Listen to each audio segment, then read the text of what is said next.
Now welcome to a truly quick lightning take video, where this time we have a question from Bobby Morrow, who asked, "Hey Thor, I was wondering if you had a chance to see the two small fan-made Star Trek movies about Spock and Kirk from Otto Studios. Apparently, Paramount has even licensed these movies following the Picard finale, which ties in both the Kelvin timeline and Prime timelines and sets up the new movie currently in production.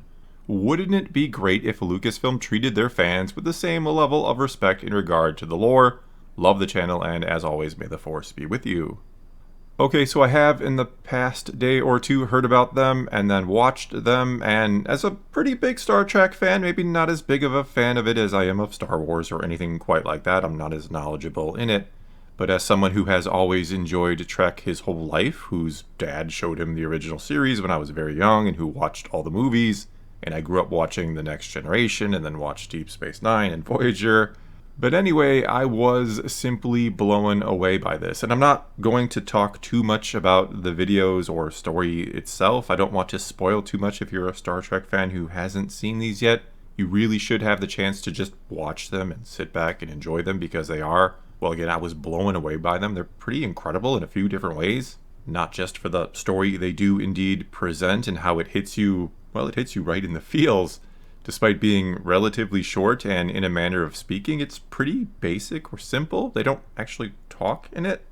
But it's also pretty incredible because of the technology it sort of showcases. This is probably the best example of deep faking or de-aging or CGIing a character, whatever term best describes this particular technique. I am no expert in this area, but it is the best example of this I have ever seen. If you weren't the wiser, if you didn't know some of these characters, like Spock and Kirk, cannot be or are not actually what they appear to be, that, for example, a younger version of Kirk is being played by 93-year-old William Shatner, but looks like he's much, much younger, as well as one version being played by Sam Witwer, as I understand it.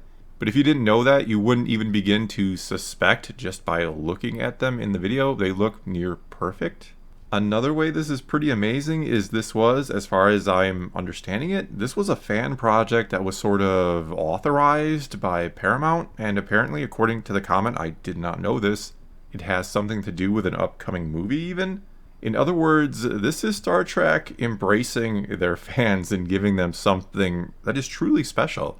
It feels like something that would never ever happen in Star Wars or with Disney and Lucasfilm and their fans. I can't see them ever letting someone create something akin to this and making it official or canon, if you will, which is really, really a shame, because a lot of fans out there have indeed done some really incredible things over the years, or told great stories in one way or another, or perhaps could do something really special, maybe very similar to this, if they were allowed to. Not to mention, it just shows good faith or goodwill towards your fans that you let them do this.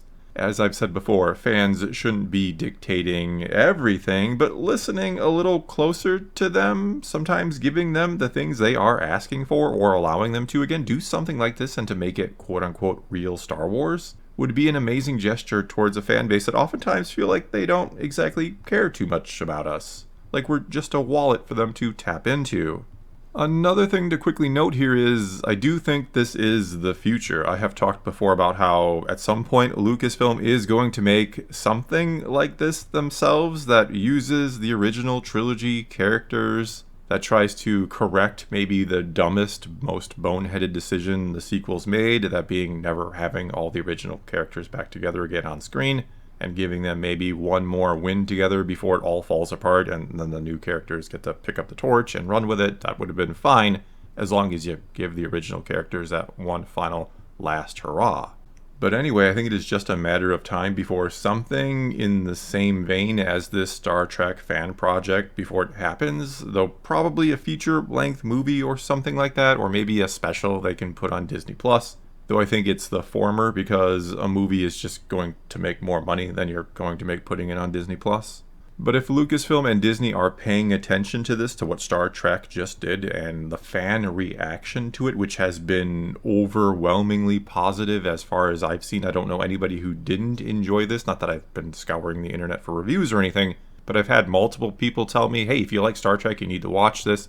I've seen a couple videos that just gush about it from actual Star Trek channels. So this seems to be something the fans have just fully embraced, made by fans.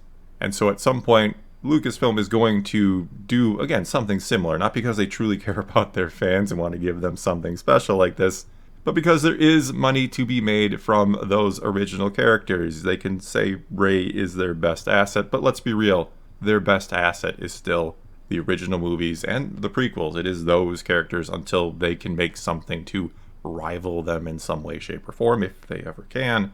But younger versions of Han, Luke, Leia, Lando, Chewie, though he probably won't look younger, as well as just putting R2 and C-3PO into something like this, or a whole movie doing something that pays homage to these original characters and to the fans who love those characters, is probably the smartest thing they can do, I think. Because I don't know how Star Wars fans will react to it at this point, especially if it does seem to be done to just make a quick buck and lacks the heart and soul this Star Trek project, this fan project just did. And with that said, it's your turn to take to the comments below and answer that very question. Would you like to see Star Wars do something like this? Or maybe let the fans do something like this, or endorse a project from the fans like this?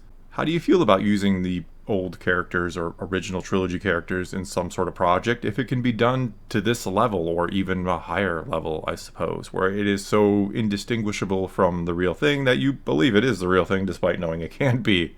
Whatever you think about any of it though, leave a comment below. Let's talk some Star Wars, and until next time, thanks for watching.